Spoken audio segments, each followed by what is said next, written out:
Hey everyone, last video में हमने पढ़ लिया था कि कैसे जो हमारे पार्टीशन हुआ था, हमारे कंट्री का, इंडिया और पाकिस्तान का जो पार्टीशन हुआ था, उस पार्टीशन में कैसे जो हिंदूज़ एंड मुस्लिम्स में जो एकदम एक्सट्रीमिस्ट आइडियोलॉजी के लोग थे, वो कैसे अपने गांधी जी को एकदम अपने अलग नज़रिए से देखते थे और उनको अपनी परेशानियों का, अपने दुखों का उनको कारण मानते थे, और जिसकी वजह से बहुत सारी चीज़ें हुई आगे चल के, और जिसकी वजह से उनका असैसिनेशन हो गया, और उन्होंने कितना बड़ा सेक्रीफाइस दिया कंट्री के लिए, वो भी हमने देखा था। अब हम आगे उस चैप्टर में आगे बढ़ते हैं, और अगर आपको वीडियो आपने ना देखी हो तो आप जाकर उसको देख सकते हैं। अब देखिए, ये द गज़ेट ऑफ इंडिया है। गज़ेट ऑफ इंडिया मतलब कि जो भारत है, जो इंडिया है, उसकी सरकार के द्वारा, उस समय जो सरकार थी उनके द्वारा ये जो पत्र था वो निकाला गया था। अब देखिए इसमें क्या लिखा है। इसमें where is the provincial government is of the opinion that every association in the province as Rashtriya Swayam Sevak contributes larger to public peace. अब देखिए कि पूरा लिखा नहीं गया है, लेकिन हम इसको जो जितना हमें मिला है, इससे हम क्या पढ़ के क्या समझ सकते हैं कि देखिए, the provincial government is please to declare every association to be unlawful. यहाँ ये आरएसएस का नाम है, और यहाँ आखिरी में ये जो गवर्नमेंट है, प्रोविंशियल गवर्नमेंट, ये क्या कर रही है? प्रोविंशियल गवर्नमेंट मतलब जो गवर्नमेंट 2 सितंबर 1946 में वाइसरॉय की एग्जीक्यूटिव काउंसिल से निकली हुई थी, निकल के बनी थी, वहाँ से उससे कार्ड आउट होकर बनी थी, जिसके जो मुखिया थे, जो लीडर थे, वो पंडित जवाहरलाल नेहरू थे, सरदार वल्लभ भाई पटेल, और बड़े बड़े जो नेता थे वो उसमें थे। तो वही प्रोविंशियल गवर्नमेंट थी। वही प्रोविंशियल गवर्नमेंट यहाँ बोल रही है कि वही प्रोविंशियल गवर्नमेंट क्या कर रही है, जो ये जो एक एक्ट के तहत जो अंग्रेज सरकार ने बनाया था, उस एक्ट के तहत जो राष्ट्रीय स्वयं सेवक संघ है उसको बैन कर रही है, क्योंकि उस समय कॉन्स्टिट्यूशन नहीं बना था।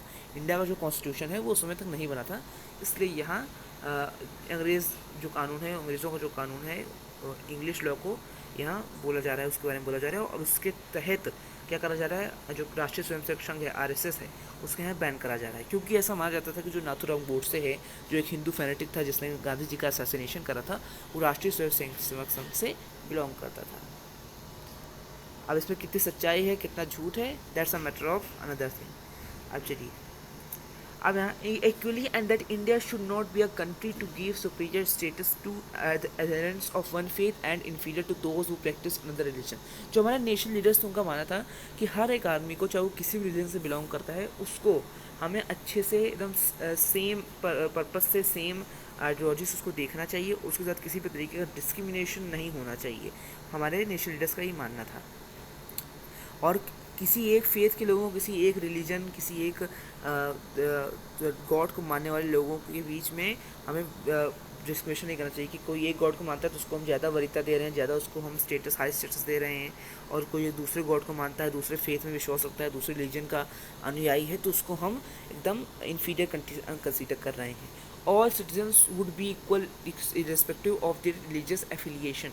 किस तरीके के रिलीजियस एफिलिएशन, किस तरीके के रिलीजन से आप अलाइंड है, उसके इरेस्पेक्टिव मतलब उसको बगल में रख के सभी रिलीजन, सभी सिटीजन्स को इक्वली ट्रीट करेंगे। ये हमारे नेशनल लीडर्स का मानना था, और यही उनका सपना था। बीइंग रिलीजियस और a believer would not be a test of citizenship. आप किसी रिलीजन के हैं, किसी रिलीजन के नहीं हैं, कि आप हिंदू हैं, मुस्लिम है, इससे फ़र्क नहीं पड़ता कि आप देश के कैसे, किस तरीके के नागरिक हैं, किस तरीके के धर्म से आप जुड़े हुए हैं। इसका ये इस चीज़ को नहीं बताता है कि आप किस तरीके के नागरिक हैं। ये हमारे जो लीडर्स थे, उनके अंदर ये, उनकी आइडियोलॉजी में एक मेन पॉइंट था। They cherished therefore the ideal of a secular nation. This ideal was enriched in the constitution. जो हमारे नेशनल लीडर्स थे, इसलिए उन्होंने क्या करा, उन्होंने बोला कि धर्म, किस धर्म से कोई है, ये उसकी नागरिकता या देशभक्ति को नहीं बयां करता है, और इसीलिए वो सेकुलर नेशन का उन्होंने ड्रीम करा था, ड्रीम चेरिश करा था, और यही सब आइडियाज़ जो थे वो उन्होंने इंडियन कॉन्स्टिट्यूशन जो थे उसमें वो उन्होंने डाले थे। आज भी जो सेकुलरिज्म है वो इंडियन कॉन्स्टिट्यूशन के बेसिक स्ट्रक्चर में मिलता है हमें। श्वेता, अब देखिए यहाँ एक रिसर्च हमें रिपोर्ट दी गई है, अब हमें इसको पढ़ के थोड़ा सा समझना है, हमें यहाँ बॉक्स दिया गया है।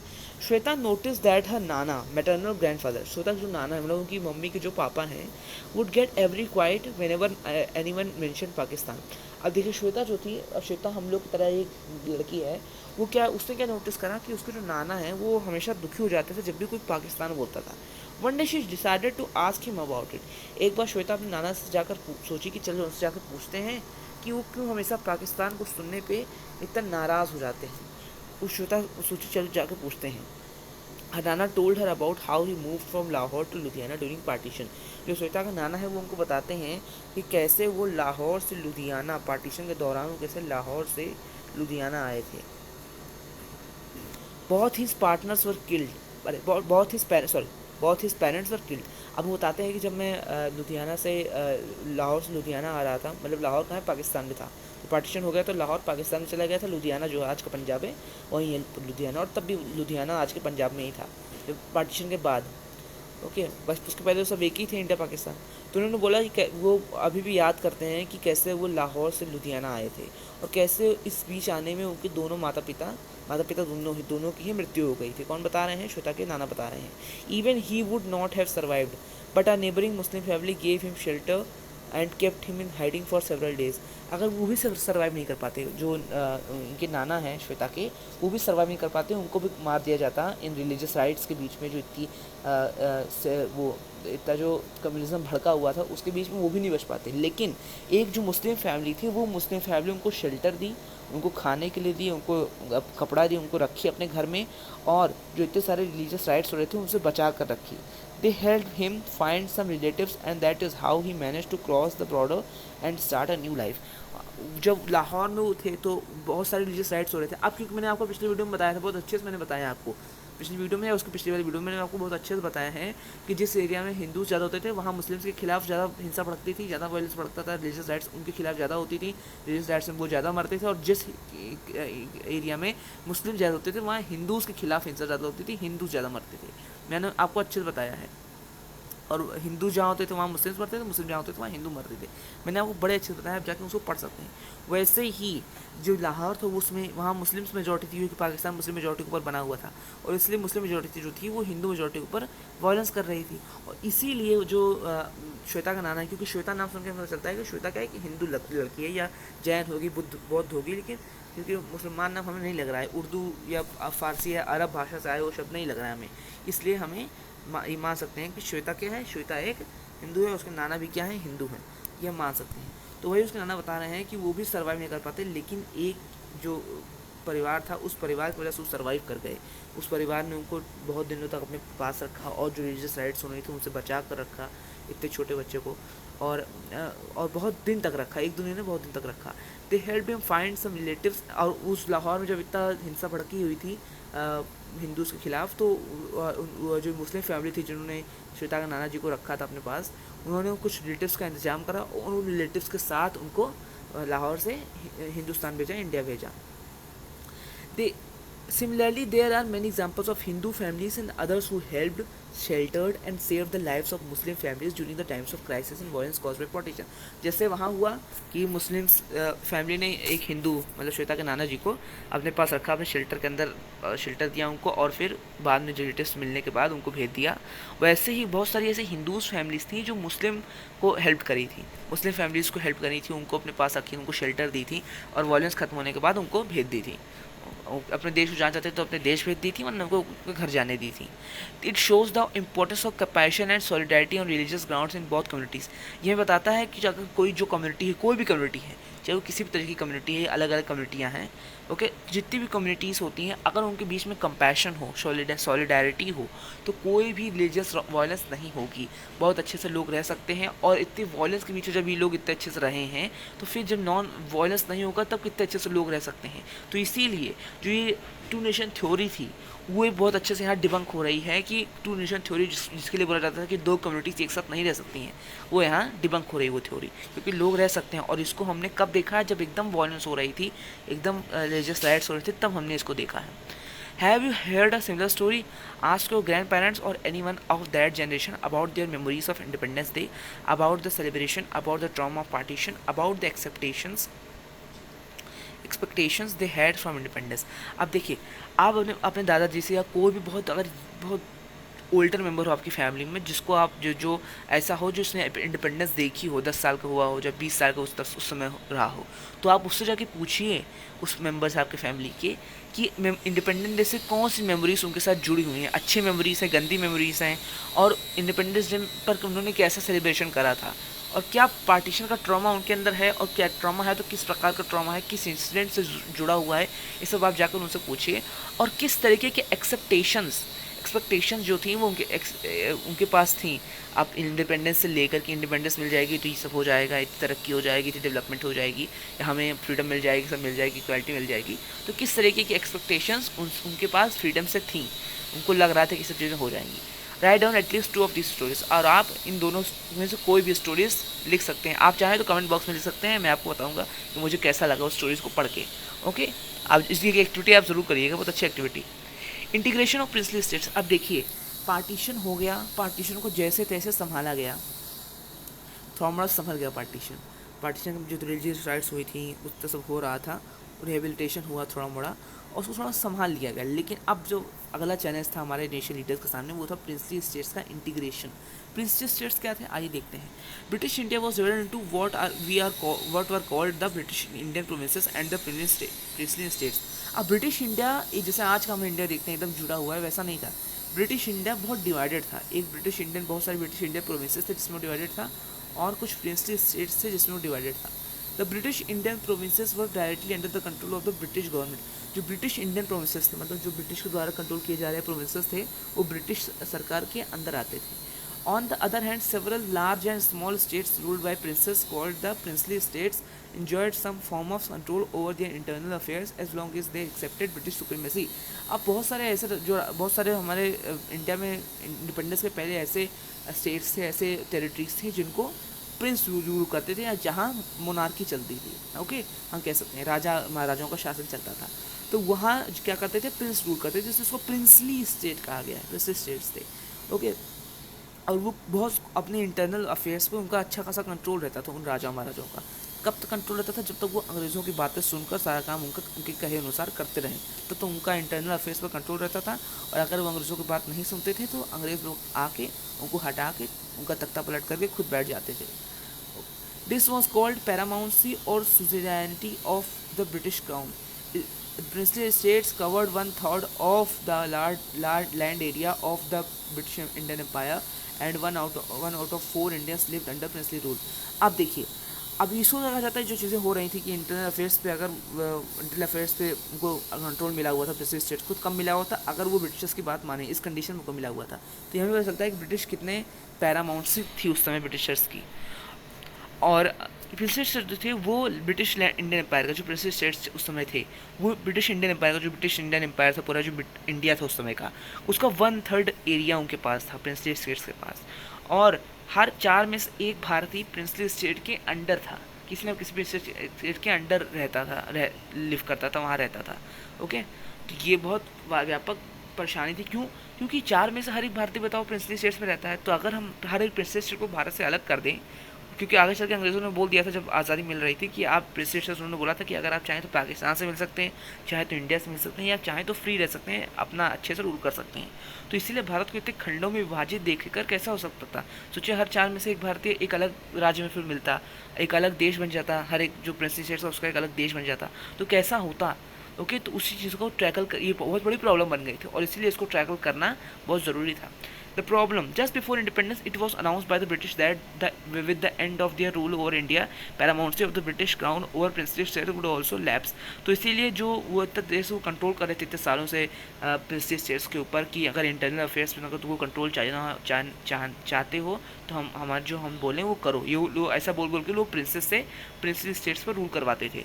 लेकिन अब उन्होंने क्या बोला कि अब क्या होगा, अब तो हम जा रहे हैं भारत छोड़ के, इंडिया छोड़ के हम जा रहे हैं, तो इसीलिए अब जो हम आपके ऊपर कंट्रोल करते थे, प्रिंसली स्टेट्स के ऊपर जो वो कंट्रोल करते थे, अब वो कंट्रोल भी हम ले जा रहे हैं।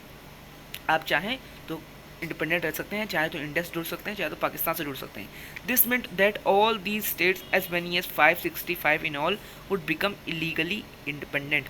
और इससे क्या साबित हुआ, इससे यह साबित हुआ कि जितने भी प्रिंसली स्टेट्स थे, 565 प्रिंसली स्टेट्स जो थे, ये क्या थे, ये लीगली इनको इंडिपेंडेंट कर दिया गया था कि आप लीगली इंडिपेंडेंट है, लीगली बाउंड नहीं है।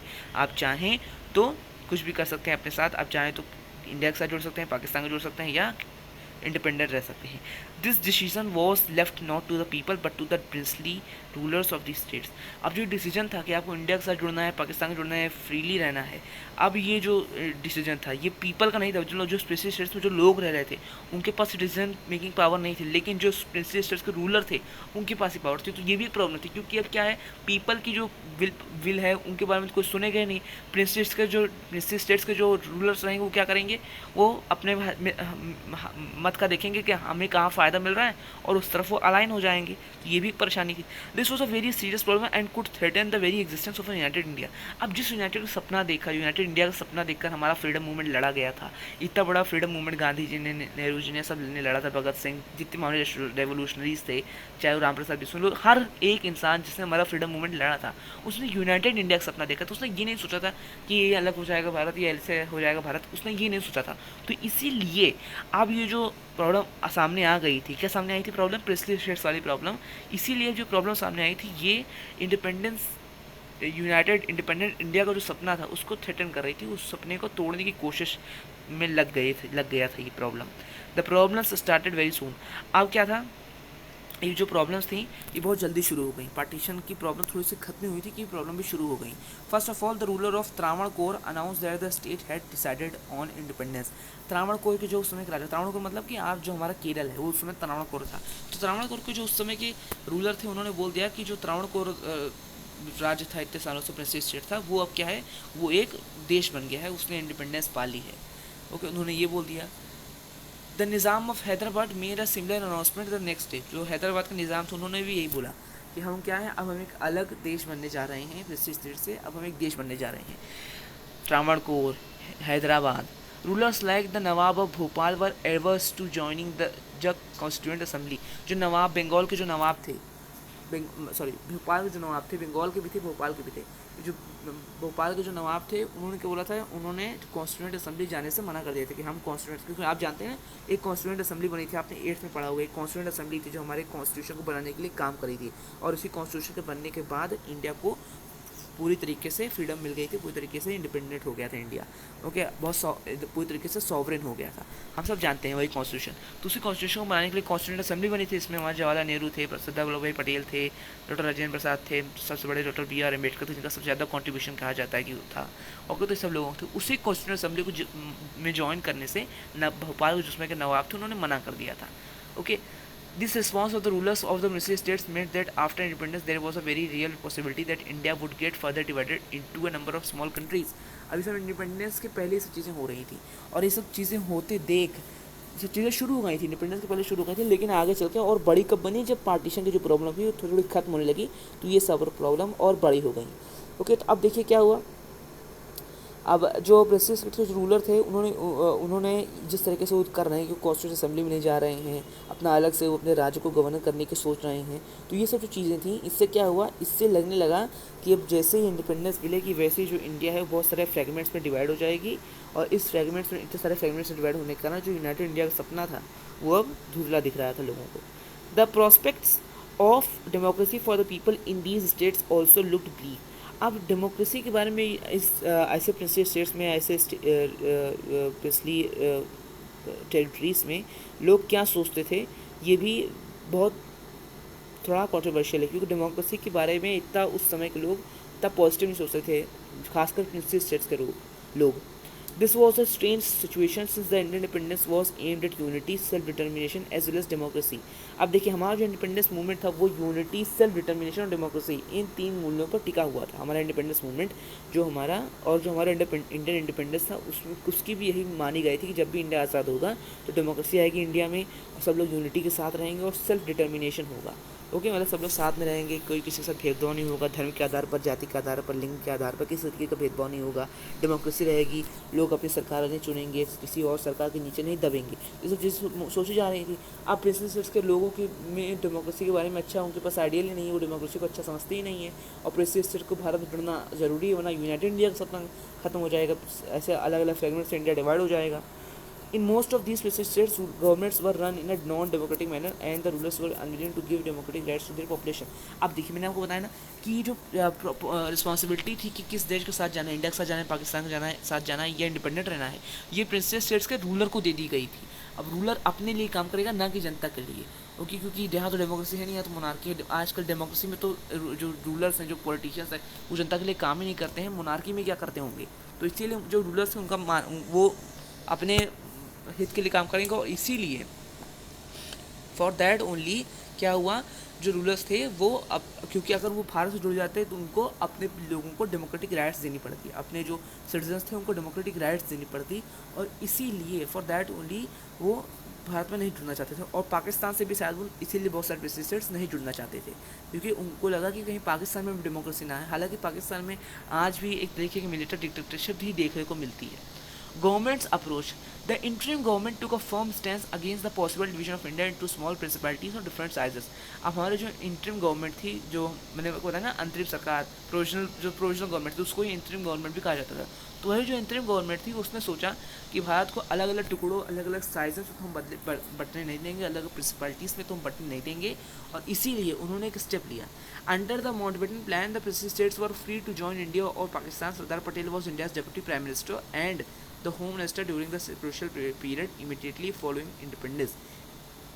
He played a historic role in negotiating with the rulers of princely states firmly but diplomatically and bringing most of them into the Indian Union. अब जो सरदार पटेल थे वो क्या थे, वो डेप्यूटी प्राइम मिनिस्टर थे इंडिया के, और जो माउंटबेटन प्लान था उसके हिसाब से जो अगर प्रिंसली स्टेट्स थे वो पाकिस्तान को ज्वाइन कर सकते थे, इंडिया को ज्वाइन कर सकते थे, ये इंडिपेंडेंट रह सकते थे। अब सरदार वल्लभ भाई पटेल डिप्टी प्राइम मिनिस्टर थे और होम मिनिस्टर थे। होम मिनिस्टर तो जाते हैं कि देश में शांति बनाए रखने का काम होम मिनिस्टर का होता है, यूनाइटेड रखने का, तो होम मिनिस्टर थे, और इसीलिए उन्होंने एक बहुत हिस्टोरिक रोल अदा किया है। इस वजह से उनको बहुत सराहना मिलती है। जो हमारी स्टैचू ऑफ यूनिटी है गुजरात में, हाँ, तो वो जो स्टैचू ऑफ यूनिटी है वो किस यूनिटी उसको क्यों कहा गया, स्टैचू ऑफ यूनिटी क्यों कहा गया? क्योंकि देश की यूनिटी को इंश्योर करने के लिए, देश के में प्रिंसली स्टेट्स का इंटीग्रेशन करने के लिए, जिन प्रिंसली स्टेट्स में हर 4 में से एक इंडियन रहता था, उसका इंटीग्रेशन करने के लिए, जिस समय उनका इंटीग्रेशन के खिलाफ इतना विरोध हो रहा था, तो इससे उसमें उन्होंने इतनी बड़ी भूमिका निभाई, इसलिए उनका एक हिस्टोरिक रोल रहा है। और उन्होंने सिर्फ इतनी आसानी से प्रिंसली स्टेट्स भारत से नहीं जुड़ गए, उन्होंने बहुत डिप्लोमेटिकली सारा काम किया, बहुत रणनीतिक रूप से उन्होंने सारा काम करा, और जिस वजह से जो स्टेट्स हैं वो इंडिया में जुड़े, and bringing most of them into the Indian union. और बहुत सारे इसमें से इंडियन यूनियन में आप आ गए, कुछ ही जो थे वो किसी इंडिपेंडेंट रहे या कहीं और चले गए। It may look easy now but it was a very complicated task which required skillful persuasion. अभी बहुत ईजी लग रहा है कि हर स्टेट्स के रूलर के पास जाके यही तो कहना है कि आप इंडिया में जुड़ जाइए, लेकिन इतना आसान नहीं था। It was very difficult. कैसे डिफ़िकल्ट था आइए देखते हैं। For instance there was 26 small states in today's Orissa. आज का जो इतना छोटा सा हमें उड़ीसा दिखता है, इसी उड़ीसा में ही 26 स्मॉल प्रिंसली स्टेट्स थे। सोचिए, सौराष्ट्र रीजन ऑफ गुजरात, जो गुजरात है, उस गुजरात का एक सौराष्ट्र रीजन था, मतलब गुजरात के अंदर भी एक छोटा सा रीजन था, उसमें 14 बिग स्टेट्स थे और 119 स्मॉल स्टेट्स थे, और भी बहुत सारे उनके बहुत सारे एडमिनिस्ट्रेटर्स थे, मतलब एक स्टेट्स के बहुत सारे एडमिनिस्ट्रेटर्स थे। ओके, और हर एक स्टेट में बहुत सारे एडमिनिस्ट्रेटर्स थे। अब सोचिए, हर एक एडमिनिस्ट्रेटर को कन्विंस करना है, हर एक एडमिनिस्ट्रेटर से बात करनी है, तो कितना मुश्किल होगा।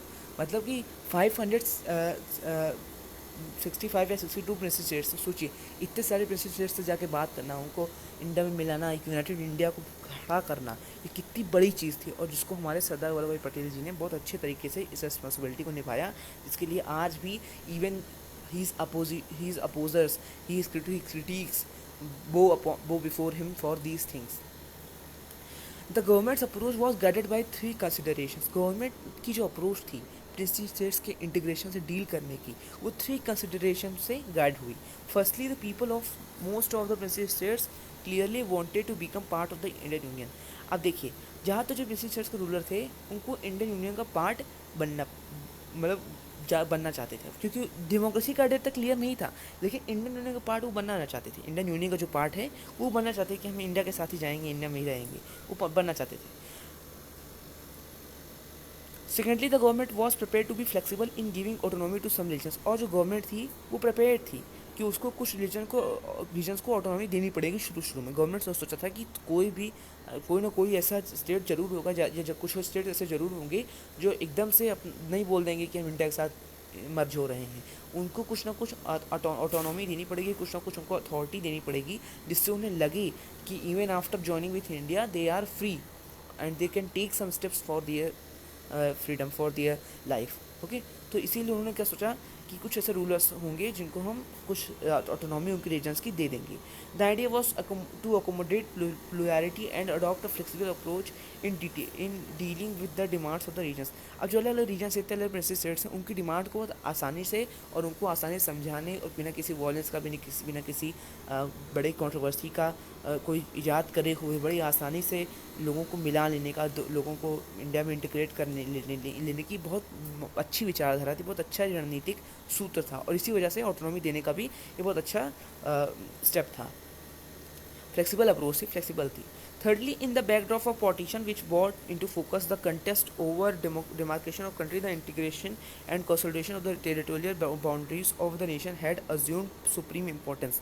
अब देखिए, अभी अभी पार्टीशन हुआ है, देश का एक बहुत बड़ा हिस्सा देश से अलग हो गया है, और अगर और भी हिस्से से देश से अलग होते जाएंगे तो देश की जो जिस चीज़ को लेकर देश के लोगों ने लड़ा है, इतना बड़ा संविधान स्वतंत्रता आंदोलन इतना बड़ा लड़ा है, जिसमें इतने सारे रेवोल्यूशनरीज, इतने सारे नेशन लीडर्स की जान गई है, अगर उसी टेरिटरी को अगर हम ऐसे बिखरने के लिए छोड़ देंगे तो क्या क्या हो जाएगा। इसीलिए ये भी बहुत ज़रूरी था कि हमको किसी भी हाल में आसानी से, और अगर बहुत बार आसानी से काम ना चले, थोड़ा थोड़ा सा कड़ाई करके, और अगर उससे भी काम ना चले तो कुछ बड़े डिसीजन लेके हमें इंटीग्रेशन करना है, और इट इज़ बहुत इम्पॉर्टेंट है ये।